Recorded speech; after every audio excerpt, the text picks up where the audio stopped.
Are you here to bully us and tell us to leave? You've come to the wrong city, then. Windhelm's a haven of prejudice and narrow thinking, unworthy of one such as you. Nothing new there. Most of the Nords living in Windhelm don't care much for us, but Rolf is the worst by far. He likes to get drunk and walk around the Grey Quarter yelling insults at us in the small hours of the morning. Oh, a real charmer, that one. Some of these Nords will come up with any excuse to despise us. And it isn't just the Dark Elves they hate. They make a target of the Argonians as well. In fact, just about anyone who isn't a Nord is fair game for their bullying. All right then. Well, that's interesting. Perhaps we should murder him. Hey, watch it. I'll punch you. Ah!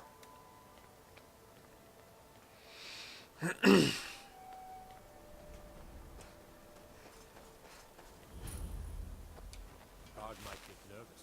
A woman approaches with a weapon drawn.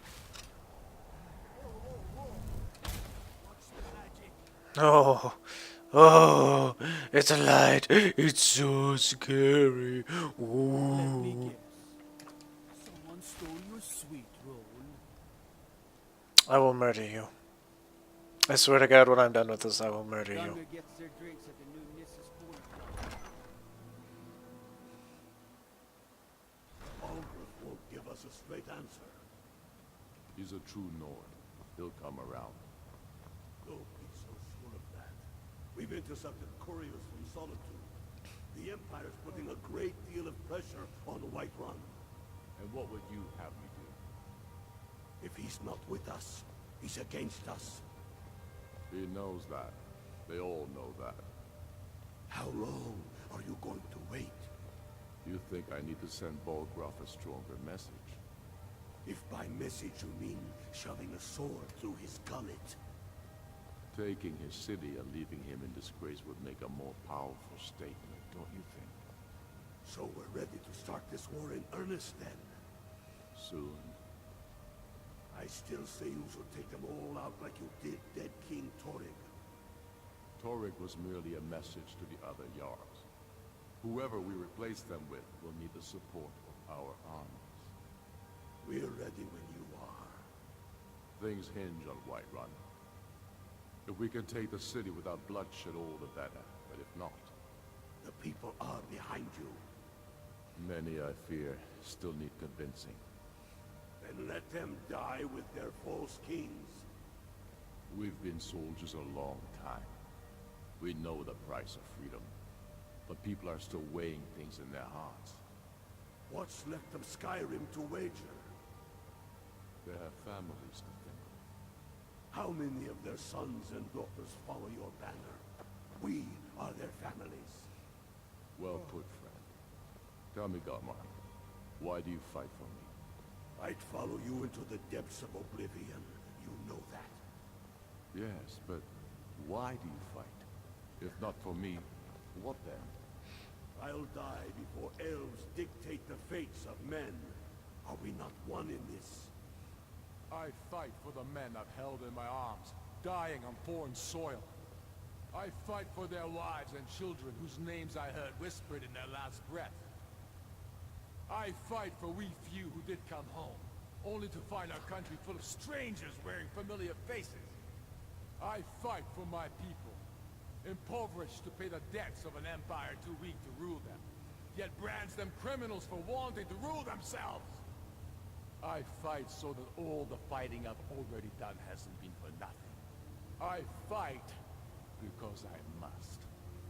Your words give voice to what we all feel, Wolflick. And that's why you will be High King. But the day words are enough will be the day when soldiers like us are no longer needed. I would gladly retire from the world, were such a day to dawn. Aye. But in the meantime, we have a war to plan. Your leave, I want you to send a messenger to our western camps. And the message, sir? I'm diverting Gar and Hadrin's men to join him. sir? It will work if we can pull Haran's men from the south and find a bit of luck. Of course.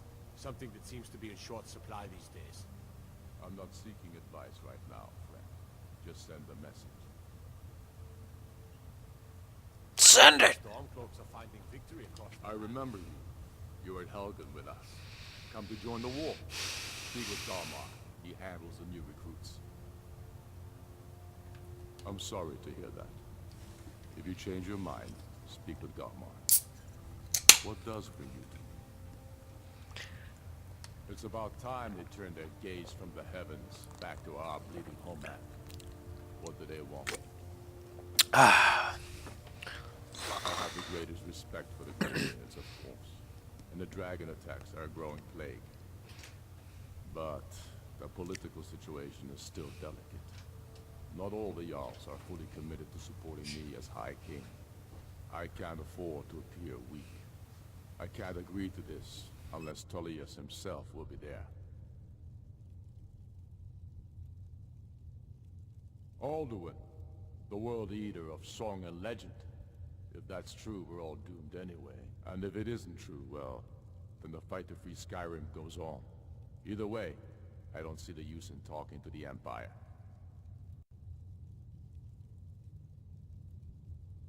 Good.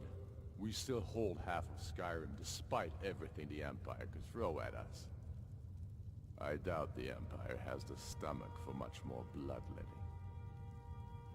Yes, I'll give Tullius one more chance to quit Skyrim with his tail between his legs. Aye, but in the meantime, we have a war to plan.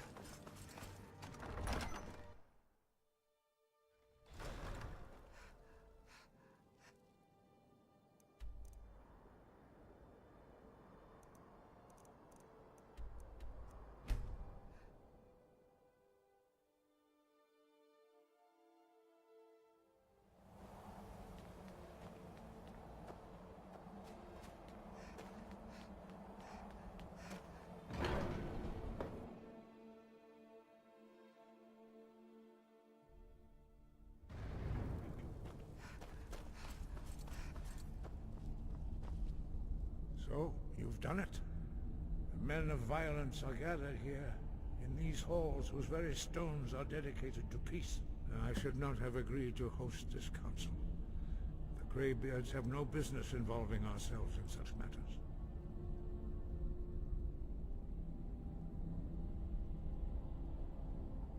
Yes. Which is why I allowed this violation of all our traditions. But regrets are pointless. Here we are. Take your seat at the council table, and let us see what wisdom we can find among these warriors of Skyrim.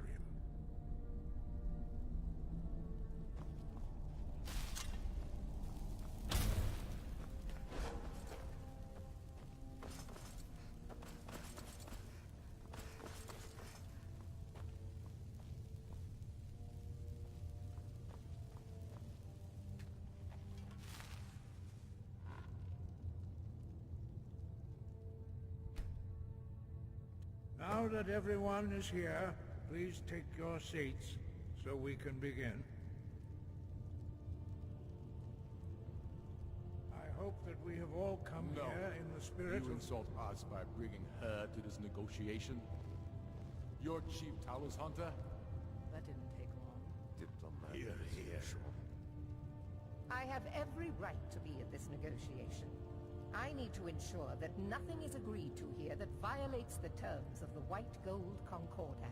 She's part of the Imperial delegation. You can't dictate who I bring to this council. Please, if we have to negotiate the terms of the negotiation, we will never get anywhere. Perhaps this would be a good time to get the Dragonborn's input on this matter.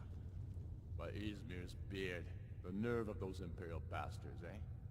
To think that I would sit down at the same table with that. Thalmor bitch. Either she walks or I do.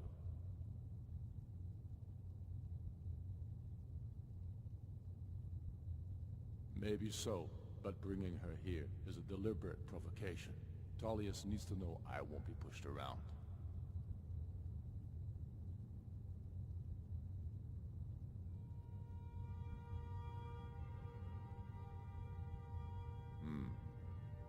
seems like a mistake to me. But I'll bow to your judgment on this. But she is to observe, nothing more. We are not negotiating with her. Is that clear?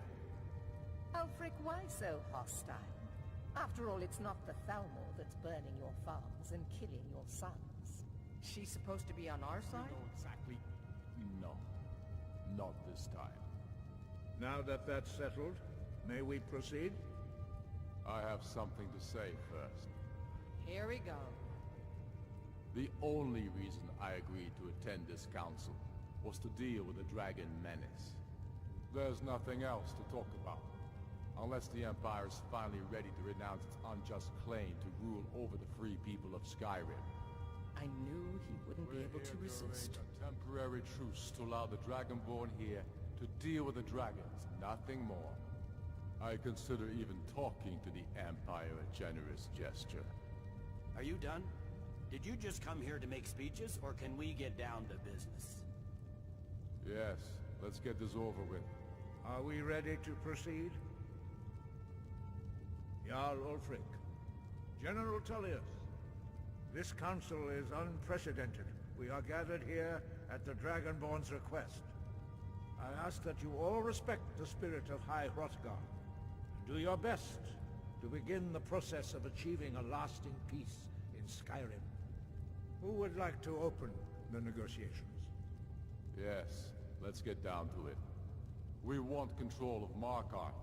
That's our price for agreeing to a truce. So that's why you're here, Ulfric? You dare to insult the Greybeards by using this council to advance your own position? Jarl Elisif. General, this is outrageous.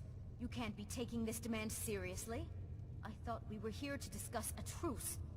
Elisif, I said I'd handle it. Ulfric, you can't seriously expect us to give up Markarth at the negotiating table. You hope to gain in council what you've been unable to take in battle, is that it? I'm sure Jarl Ulfric does not expect something for nothing. Yes, that'd be entirely out of character. Want in return? Wait, General, you don't intend to just hand over Markarth to that traitor? This is how the Empire repays us for our loyalty? Enough. First, let's be clear. This council wasn't my idea. I think it's a waste of time. You are a traitor to the Empire, and deserve a traitor's death. But I at least will negotiate in good faith.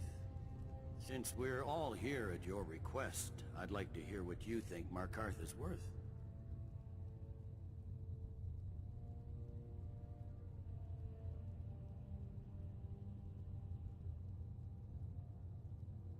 In exchange for Markarth, the source of most of Skyrim's silver. Hardly. Riften seems like a better choice to me. Well fortified, easily resupplied from across Lake Honric, plus all the mead we can drink.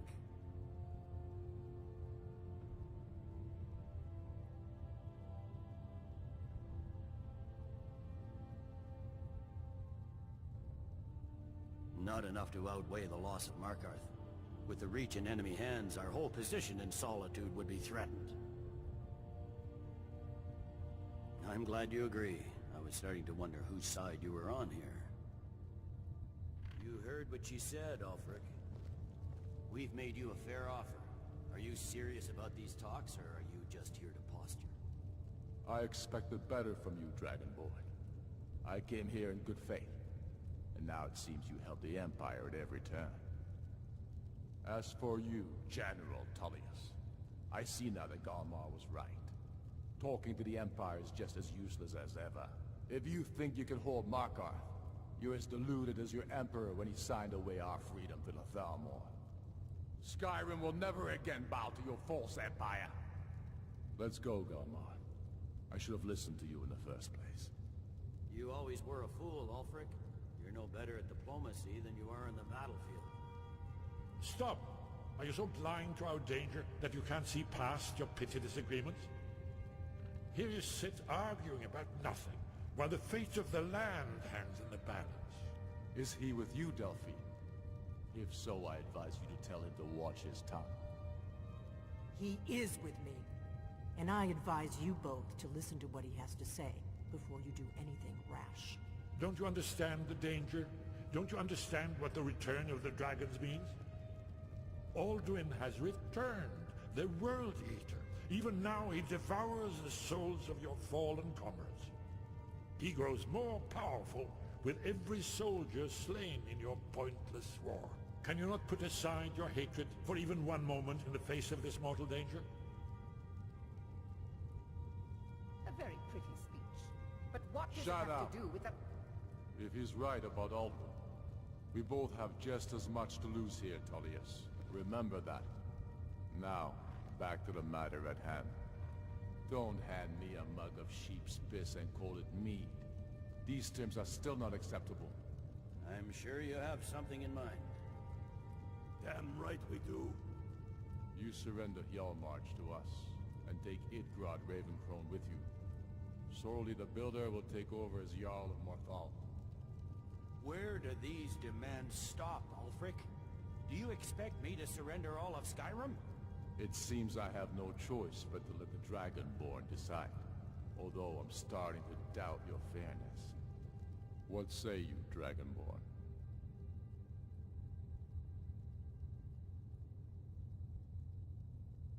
Spoken like a true daughter of Skyrim. I suppose that's the fairest deal we're likely to get. It seems we may have an agreement. Jarl Ulfric, General Tullius, these are the terms currently on the table. Markarth will be handed over to Ulfric's forces, Jarl Igmund will step down, and Thangvor Silverblood will become the Jarl of Markarth. The Stormcloaks will withdraw from the rift, allowing Imperial troops unhindered access.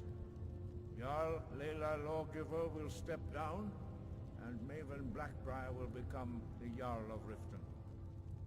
Hjalmarch will be turned over to Ulfric, with Sorley the Builder assuming the Jarlship. You both agree to this? The Sons of Skyrim will live up to their agreements, as long as the Imperials hold to theirs. What about you, Elisif? Are these terms to your liking? Speak up! I'm sure General Tullius is waiting to do your bidding. I have nothing to say to that murderer. General, you've proven yourself a good friend to Skyrim. I continue to trust that you will do your utmost to safeguard our interests. Thank you, Jarl Elisif. I appreciate your loyalty. The Empire can live with these terms, yes, for a temporary truce, until the dragon menace is dealt with. After that, Ulfric, there will be a reckoning. Count on it. Come on, Galmar. We have a lot of work to do.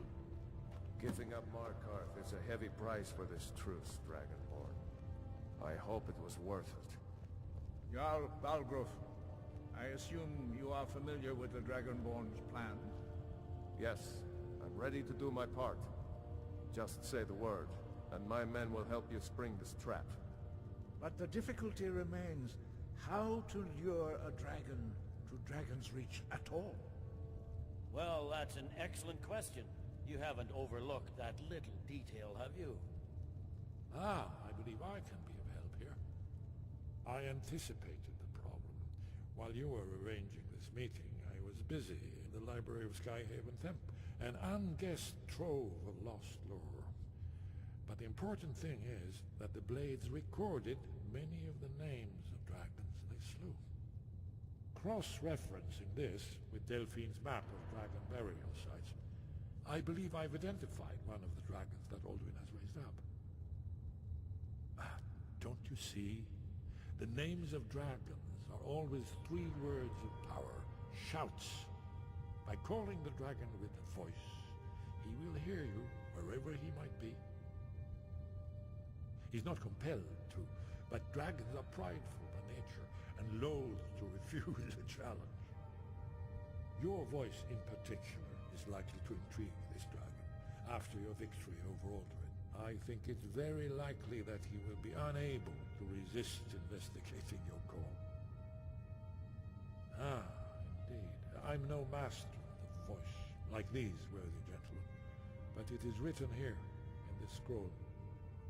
Oda Thing, winged snow hunter, as I read it. I hope this truce gives you what you need. It won't last.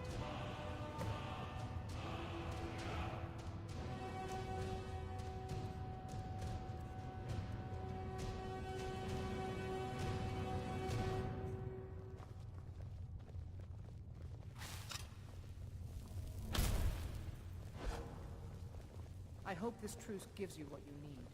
It won't last. That could have gone You worse. did well here today. Now it's up to you. I don't think the truce will last long. Dragons have always been able to shout. Language is intrinsic to their very being. There is no difference in the dragon tongue between debating and fighting. Shouting comes as naturally to a dragon as breathing or speaking. In mythic times, when mortal kind was in great need, the goddess Kinnereth granted us the ability to speak as dragons do. For most people, long years of training are required to learn even the simplest shout. But for you, the dragon speech is in your blood, and you learn it almost without effort.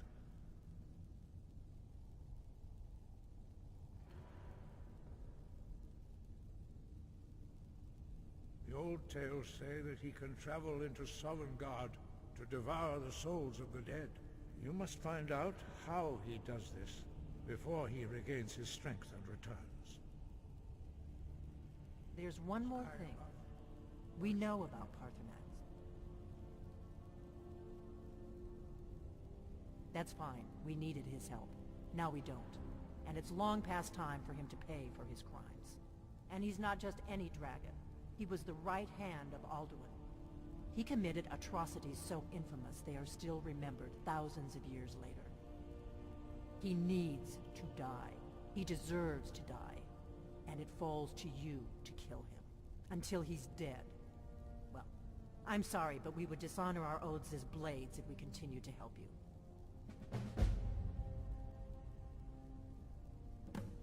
Make your choice, Dragonborn. You're either with us or against us. Here's the big picture. He helped Alduin enslave our ancestors. He may have betrayed Alduin in the end, but that makes him worse, not better. We can't afford to give Parthenax the opportunity to betray us in turn and return to his old master.